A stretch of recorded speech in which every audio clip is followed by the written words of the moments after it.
Hi, I am indie fantasy author Melinda Kucsera, and welcome back to my podcast. Today, we're doing something a little bit different. We're talking to Mathilda Zeller about her book, The Revenge of Bridget Cleary. So let's hear what is the book about, and we're also going to hear a reading from the book, and then we'll talk about the lore behind it. We'll talk about Brigid Cleary, who is torn between vengeance and love and loyalty as she navigates Victorian England, which sounds really interesting, and we'll hear more about that. So, Mathilda, take it away. Thank you so much for having me, Melinda. Yes, the Revenge of Bridget Cleary it chronicles the imagined aftermath of a real-life murder in 1895 when Michael Cleary murdered his wife Bridget because he thought she was a fairy. In my book, they have a daughter, and that daughter has been exiled from the fairy court in Ireland and cannot return to England until she has avenged her mother's death and stolen a lot of gold for the fairies. This novel is a story set very loosely around the actual murder of Brigid Cleary. When I say very loosely, I mean the protagonist is the fictional child of Brigid Cleary and also a fairy. I cannot stress enough that this is a work of fiction. For context, here's a very brief history of the actual tragedy of Brigid Cleary. Brigid Cleary was an exceptionally independent and enterprising woman, noted for her beauty and abilities as a dressmaker and milliner. Though she had been married to her husband for 8 years, they had no children. The house the Clearys occupied was locally believed to be the site of a fairy ring fort. On the 15th of March, 1895, Brigid Cleary was murdered by her husband. Her murder was preceded by torture, including holding her over a fire, kneeling on her chest to force-feed her bread and jam, dousing her with urine, and finally dousing her in kerosene to immolate her body. It is unclear whether she was alive when she was immolated. Michael Cleary was not the only abuser. At least 9 people were charged in this crime, including Bridget's own father. The local priest refused to have Bridget buried in the churchyard, though his motives for this are unclear. The media used Brigid Cleary's murder to push the idea that the Irish were too superstitious and uncivilized for home rule, independence from Britain. Michael Cleary was sentenced to 20 years in prison, but only served 15 before he was released. After his release from prison, he immigrated to Canada. Michael asserted that his true wife was not dead, but would one day return riding a white horse. What is a fairy fort? Fairy ring? What is that? That you mentioned that in the beginning of the historical note. Before we go on to the reading, I just wanted to find out what that is. Oh, yes, a fairy ring fort. That's the word. Yes, it is sacred ground inhabited by the fairies. I think, like those mushroom circles and stuff. Oh, okay, because I was like, what is that? Yes. And in fact, the house that they had been living in, a lot of people did not want to live there because of their concern about fairies. What was the concern about, before we get into the first chapter, I want to better understand a little bit more about the historical thing that led up to this. So there's this fairy ring fort. Do they have special powers, or is that how the fairies come into our world? Or yeah, the fairy ring fort, you want to stay out of them because if you step inside them, you are going to be under the control of the fairies. Additionally, Brigid Cleary herself was known for going on walks in the woods in places where people believed fairies to be. Oh, I see. I'm starting to see how her murder came about. I'm not justifying it. There's no justification, obviously. But knowing some of this background, it makes a little more sense why they would have needed to go to that extreme. That's pretty extreme, the way they put her to death. Yes. They believed that they were trying to perform some sort of exorcism or that she was a changeling. But yes, they wanted to drive out the fairies. Before we go on to the reading, one more question. So if you go into the fairy ring fort and fairies have control of you, do they just have control over you while you're in the fairy ring fort? Or what happens if you leave the fairy ring fort? Are you still under their control? That's a very good question. I'm not sure. Oh, I'm just trying to understand like the hysteria and like what their fears were, what their concerns. If they were afraid that fairies would then control you for like the rest of your life or for like a month afterwards or for some specified period of time where you might carry out the fairies' wishes, that could why they, like I said, I don't condone nor justify what they did, for sure. But just trying to understand their mindset, like how you go from, oh, this is my neighbor who makes beautiful dresses and other things to let's put her to death in the most horrific way possible. How do you get from there to here? I'm just kind of struggling to understand. Absolutely. That. I tend to take a more cynical approach. She married Michael, and very shortly after their marriage, she moved back in with her parents and didn't really live with him until circumstances sort of forced it. And there was also rumors that she was having an affair, and Michael himself wasn't a happy expressed. Yes, exactly. Michael himself frequently expressed insecurity, like he felt like she was out of his league, like too attractive for him. And she wasn't financially dependent on him. She was doing well on her own. Why'd And they get married then? Like, was it like an arranged thing, or it doesn't sound like she needed him? she became more independent after they got Oh, married. okay. So she got married. That was the thing you did in those days, and then and that put a strain on things. I'm starting to get a clearer picture now. Yes. But the judge that heard the trial genuinely believed that Michael believed that she was a fairy. It sounds like he also might have been manipulated by some kind of snake oil salesman Oh, situation where there are people in his life that were pushing the idea that she was a fairy to him while she was very sick with bronchitis. So, yes. yeah, and unable to defend herself, and yikes. Yes.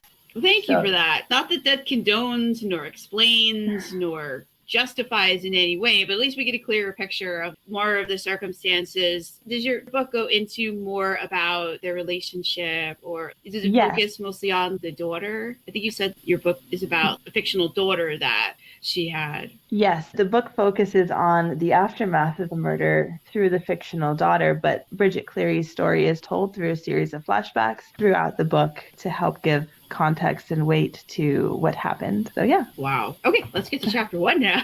Now that we fully understand what we're diving into. Yeah. All right. So, chapter 1, in which our heroine commits an accidental theft. Ooh. Damn this English country, damn these heavy ashes, damn da. Brigid cursed everything and everyone as she dragged the ash buckets down the dark stone steps. Everything was hotter, colder, sharper, and duller in this body of flesh and bones than it had been as a fairy. Everything was lonelier too, despite her haunting mother's near constant presence. Hush now, her dead mother whispered somewhere near her right ear. It's a good sight better than whoring or starving. It's a good sight worse than punishing him who took your life. As Brigid thought it, she felt the sharp injustice of it. She had been there, in the madness, when Mam was killed. It was likely that she helped spur on her mother's death. Even if she didn't mean any harm, the fairies knew what they were doing when they banished her. Still, she missed Ireland and her fairy mound with a pain that pricked down to the marrow. Stay focused, Mam said. You've got 3 years. There's plenty of time to steal what the fairies want, and plenty of time to find him. Not even Mam could directly say it. Besides the stolen treasures, the fairies wanted blood to atone for her sins. Specifically, they wanted her da's blood, spilled by Brigid's own hand. Brigid shuddered. The thought of even seeing Dad again made her heart curdle in dread. The thought of being close enough to drive a knife between his ribs, in Croin, she didn't even want to think on it. Brigid knelt at the hearth in the young mistress's room and began shoveling the ashes of the nearly dead fire in the grate. Mam left as she had in the last 3 rooms. She didn't like fire, and for good reason. Brigid shuddered again, forcing herself through the motions of her task, packing down the violent memories. Brigid didn't like her work, but as Mam said, building the fires in a big English house was better than whoring or starving, and terrific for thieving the sorts of treasures the fairies would want. Having built a fire to a crackling blaze, she gathered her things and turned, only to see Lady Adelaide standing before her. The young girl's eyes were fiercely bright, but not entirely conscious. The first rule of scullery was to be unseen. Brigid was good at being unseen, and this girl was not awake. If she could take a deep breath and hold quite still, the girl lurched forward, throwing herself onto Brigid, embracing her with all the ardor of a starving bear coming upon a honey-swollen hive. The warmth, the feckin' heat coming off this girl, shocked Brigid's cold, untouched skin. It was the first human touch she'd known in a human body, and it overwhelmed her. Magic roiled up through Brigid as Adelaide's weight sent them thudding to the floor. She would have struggled. She would have disentangled herself and run, but she was stunned by both the iron embrace and the sheer quantity of magic running through her. It bound her in place, splitting open her mind so Adelaide's thoughts and memories came rushing in, replete with stunning, vivid details. Boredom with the new governess, French, Latin, dancing, elocution, chess with Papa, chasing Edmund in the garden, gentleness, kindness, love, the rancid smell of Mamma's sick room, the horrible color of Mamma's dead face. After Mamma's funeral, the terrifying pit of emptiness and pain. Lady Adelaide let her go, falling in on herself as she wept. Shaking, Brigid clambered to her feet and gathered her things, slipping out to leave the girl to her liminal grief. Mam joined her in the hallway. What happened in there? You're white as a sheet. I'm Irish, Mam. There's nothing I can do about that. You've got a bruise coming on. Did she attack you? Brigid didn't answer. Oh, magic. I feel it now, but it's thick and deep. Ma'am gasped. You've taken the poor girl's memories. Brigid, for shame. I didn't mean to. March right round and give them back. That's not what we came here to steal. Adelaide's memories were flowing through her consciousness like a river in August, warm and glittering, delicious new words, elegant mannerisms, light, comfort, and security. No. What do you mean, no? I don't know how I took them in the first place. You, the fairy queen, the whole court always said I had barely any magic in me. I don't have the first clue how I'd give them back. I'd probably explode her head right off her shoulders if I tried. Brigid was prevaricating. What a lovely word. But it was also a sound argument. She didn't know how to control the magic that had just happened, and it scared her. Ma'am made a low, brooding sound. This will only cause you grief, and bring grief to Lady Adelaide, too. Brigid ought to have cared, but she couldn't bring herself to do so. The memories were too delicious, too diverting. She kept to them, hoarded them, treasured them more than pearl earrings and emerald brooches she gathered from the forgotten corners of the house. Over the coming years, she would steal with abandon, but nothing, absolutely nothing compared to the things she acquired that day in Fortescue Manor. So who is Adelaide? Adelaide is the young lady of the house. She's about 15 years old, and she's going to be important. Oh, why is she important? Is that a spoiler if you answer that? Oh, so fairly early on in the book, Adelaide, there's something strange going on with Adelaide. And her older brother, Edmund, cannot figure out what it is. And Edmund is very concerned. Adelaide and Edmund are living with their stepmother. Their father has died. Edmund is going to inherit the estate. And Edmund is concerned about what's going on with her. He's worried that an uncouth man might be taking advantage of her or something weird is going on. It also might be magic related. And he ends up hiring Brigid to spy on his sister. And Brigid's relationship with Edmund and Adelaide both become quite a bit more complicated. Sounds like it. So that's where we are in this scene. She's already been hired, or that hasn't happened yet? With this scene, she hasn't been hired to spy on Adelaide. She's only been hired to work as a scullery maid in their house and got accosted by Adelaide and accidentally stole a lot of memories. I thought that she'd been hired there. Okay, so that's... Ooh. Sorry, 1 second. Okay, sorry. I have 6 children, and... Are they passing notes under the door? Yes, they are. That's exactly what this is. So they sent you their demand? Yes.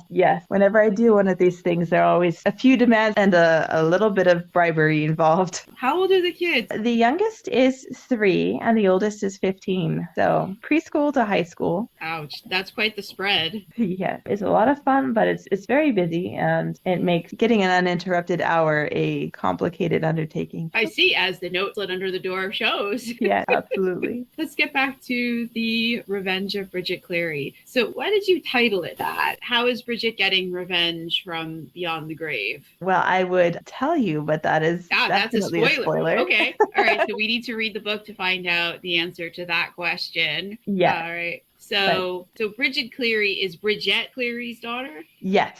Okay. Which, in retrospect, I feel like was a questionable creative choice because it could be confusing. I thought maybe that was a thing in Ireland, that if your name was... Because I know with my sister-in-law who's Russian, there's the feminine ending and male ending. And so if your dad is this, your name could be something with either the feminine ending or the male end. Like, everything is very patronymic. So I was wondering if maybe in Ireland things were matronymic, because then that would explain the very similar name. Yeah, no, I just liked the name Brigid. And it's terribly similar to Bridget. Oh, okay. I learned about the history and the murder of Bridget Cleary while I was doing my own family history, which was a bit of a journey, I guess. How did you stumble across Bridget's story while looking into your own family story? I was trying to trace my great-great-grandfather's immigration from Ireland, and it led me to the little town in Tipperary where Bridget was murdered. And he was there. That is where he immigrated from. And he immigrated very shortly after he was murdered, pretty close to the time that all of these people were getting indicted for their involvement in her murder. Was he involved in any of that, or we'll never know?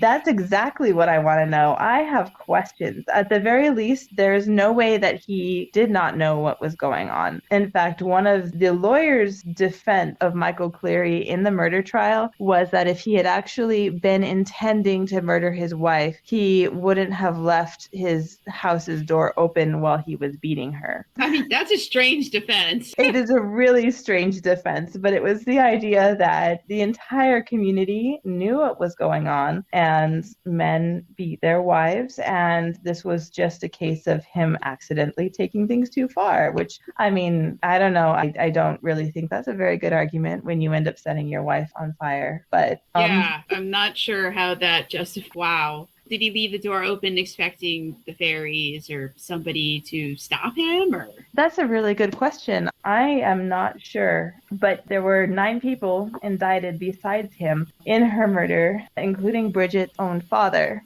who helped him with these things. And it's just really sad. And then there were a lot of people who, to various degrees, were aware of what was going on and did not stop. And that phenomenon did not do anything to stop him. And that phenomenon in general is just so sad, you know, kind of the collective cowardice that happens when something unspeakable is going on and people need your help and nobody steps up, right? So yeah, it shouldn't be that way. But that's why we write. We write to correct those wrongs, to give people a place where people do step up, where those things don't happen. Or, you know, if we're writing dark stories, we just let them happen and have nobody step in.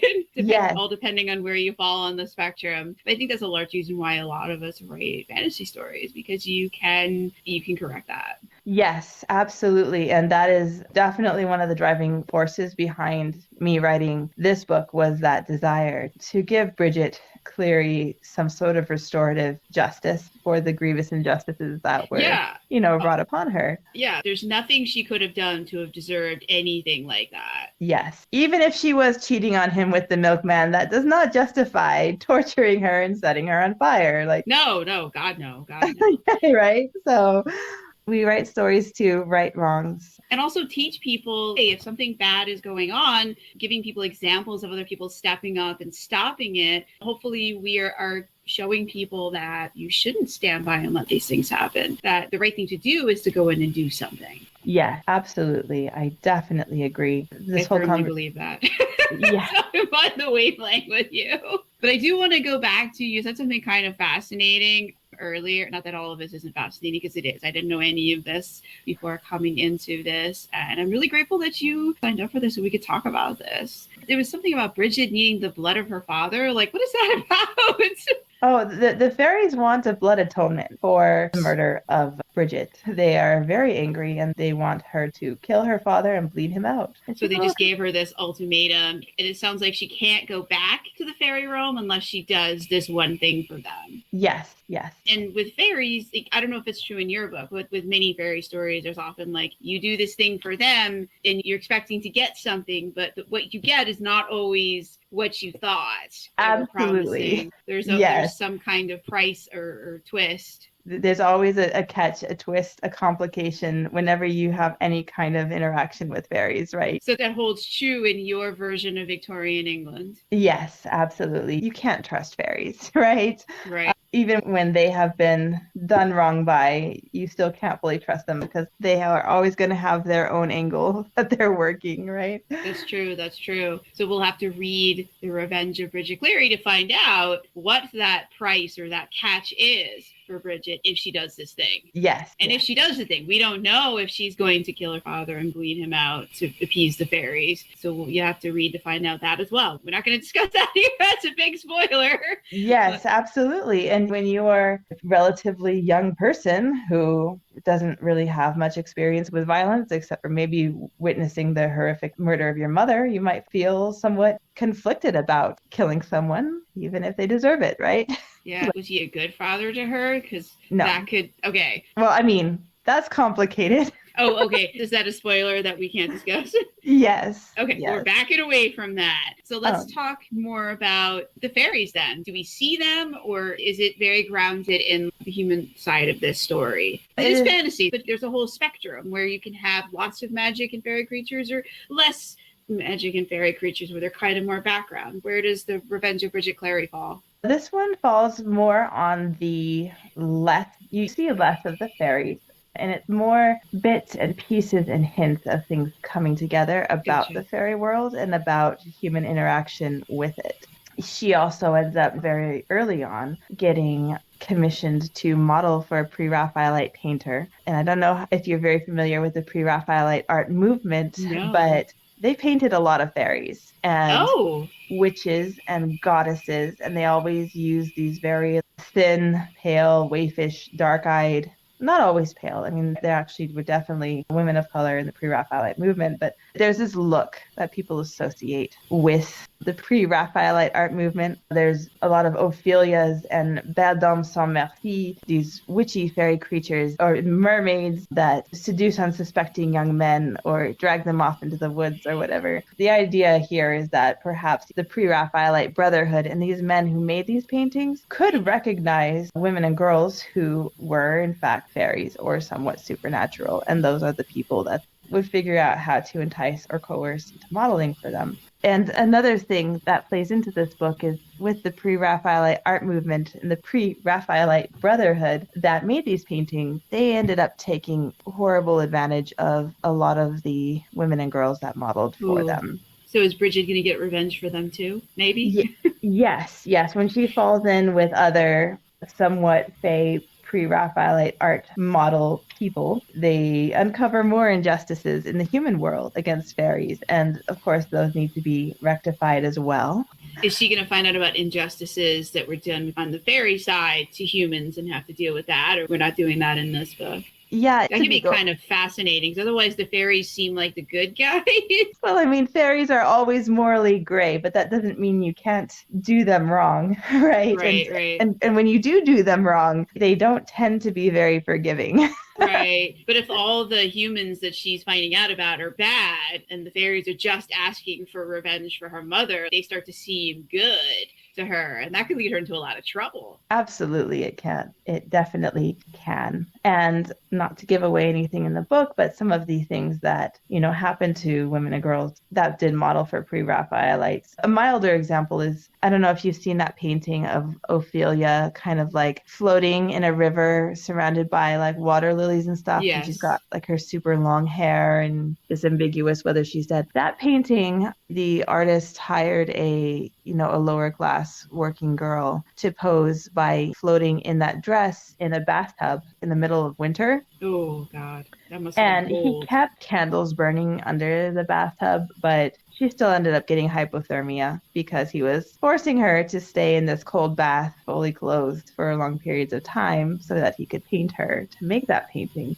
I think her father ended up suing him, but I'm not sure. Can't remember what the outcome of that was. And that's a milder example of what happened to them on the more extreme end of things. They became the artist's lovers. They got addicted to absinthe and laudanum, lost babies that they got pregnant with in connection to these addictions, committed suicide. Just all kinds of really horrible things happened to them. So I also wanted to bring in some of those actual real life injustices and find ways to find ways to make it more just and fair for these women and girls as well. Wow. So there's a lot of history infused in this. So it sounds like your Victorian England in this book is pretty close to the real one. Yeah, it was a lot of fun. It was a lot of fun to research, and you learn a lot. There's so many times when I hated myself for deciding to write a historical novel, because every time you sit down to write, there's something else that you have to figure out.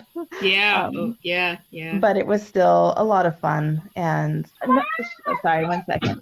It's kind of cute. Yeah, we have the note, then we have them come in. No, that's fine. It's just like the plot is building. At the end of the podcast, they're going to come and just yank you off camera.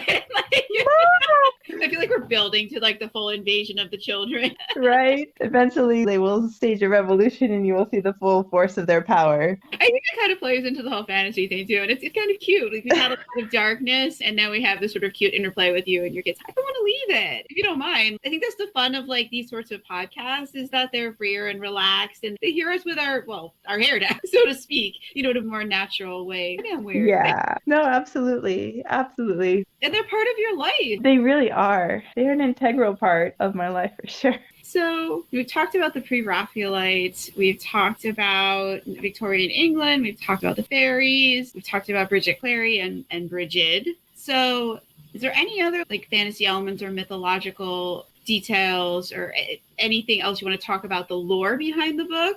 in your Victorian England world? A lot of writers like to make mood boards or Pinterest boards for their work, Not and me. I am no exception. But I grew up absolutely in love with the poetry of William Butler Yeats and the paintings of the Pre-Raphaelites, the Rossettis and Waterhouse and, all of these people. And those poems and pieces of art just tie very tightly into the entire book, and it's a lot of fun, especially if you have some sort of familiarity with the aesthetics of the time, I guess. I do know Yeats. I think if I just Googled the Pre-Raphaelites, I think I have seen them, but it's 8:46 on a work night, so my brain is a bit fried. No, absolutely. And yeah, mine too. Definitely mine too. Is there anything else you want to say about The Revenge of Bridget Cleary? Is there going to be a sequel, or is this a standalone? I've been debating that for a long time. And technically, The Bee King, which released this month, which is my second novel, is a companion novel to The Revenge of Bridget Cleary. One of the supporting characters in The Revenge of Bridget Cleary is also a supporting character in The Bee King, but The Bee King takes place about 20 years later in the Roaring 20s in the United States. Oh, yes. Are there fairies and magic in there, or yes. Is this more historical? Oh, are we headed towards the fantasy side of the spectrum? Yes.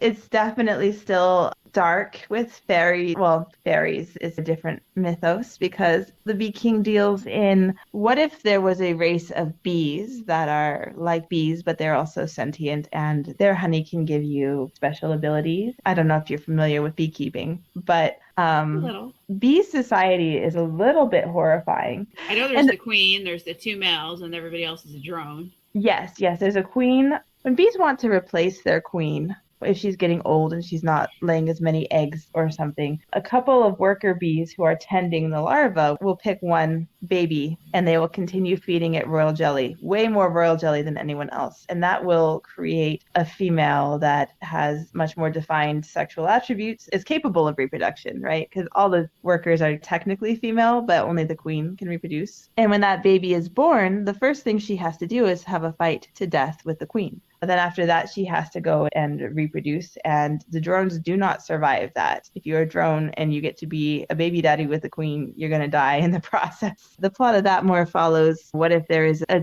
magical beehive with a large sentient anthropomorphic queen. Oh. And the man controlling this beehive, through the honey he gets from it, controls the wealth of the empire. But he needs to requeen his hive. He needs a new bee queen. And he's going to take a human girl and try to make that work. Oh, wow. Yes. That's got to be slightly horrifying for her. And it is a bit of a genre shift. I really feel like I owe so many people an apology because a lot of people who enjoyed The Revenge of Bridget Cleary did not like The Bee King because it's horror as opposed to dark fantasy. And so I think they came in expecting something that was a little bit more in the same genre. So if you are a reader, you should definitely be aware that one is dark fantasy and one is horror, and there is definitely a difference. You said The Revenge of Bridget Cleary was a lot of research. With The Bee King being horror, was there less research involved in that? Yes, there was definitely less research involved in The Bee King. There was definitely still quite a bit. I grew up tending beehives. There's still things I had to double check on biology and life in the 1920s. Are you going to continue on the horror trail? That is an excellent question. I am starting to get things together for my next book, and I think it will be dark fantasy. It might end up veering into horror because so it sounds like you're going to walk that line in between them, and you might sometimes fall on the horror side, sometimes on the dark fantasy side. There is a line, and some people are really good at riding the line, and some people are back and forth every other book. Yes. And I'm worried because I think I might be one of those people that has a more difficult time sticking to genre. I think because dark fantasy and horror share some things. They do share something. There are some things that they don't have in common, like horror takes things to an extreme that dark fantasy doesn't. But there are extremes with horror. Horror is part of fantasy. Some people like to say it's its own separate thing, but horror really is like the far end of the fantasy genre. Yeah. You get very dark, you end up in horror. Yes, and it's fascinating to see where the readership and writers overlap and don't. That's also been a great education. It's been a lot of fun. I've really enjoyed writing both books, and I have a short story coming out with an anthology of Indigenous horror from Penguin Random House this fall. So for anyone who likes horror, that one's going to be a lot of fun, I think. Oh, cool. All right. So we'll have to check back about that later. Yeah. And I'll put in the show notes links to the Revenge of Bridget Cleary, links to follow and interact with Mathilda Zeller, as well as the link for the Bee King, because you're going to send it to me so I can put it in there. That sounds really interesting with the bees. And of course, there's all my links and stuff in there. And we're going to be wrapping this up in a few minutes as we're getting close to the hour that we've been on here. I don't think the podcast was a full hour, but we've been in the recording room for an hour.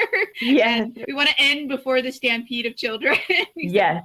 So, they are growing restless, so we had better do that. Yes. So I can feel the restlessness through the screen. So any closing remarks, anything else you want to say about the Bee King or the Revenge of Bridget Cleary, or anything else you want readers to know about you or your books or where to find you? I will have everything in the show notes. Yeah, no, just thank you, Melinda, so much for having me on here. This was a lot of fun, and it's really a privilege to talk to you. So. It was interesting. You can come back anytime. I have an open door policy on my newsletter and the podcast. People can come back. Wonderful. As long as we talk about something a little bit different, so we're not covering the same ground. That's my only stipulation. Other than that, sure. Yeah. Oh, wonderful. Thank you so much. This was a lot of fun.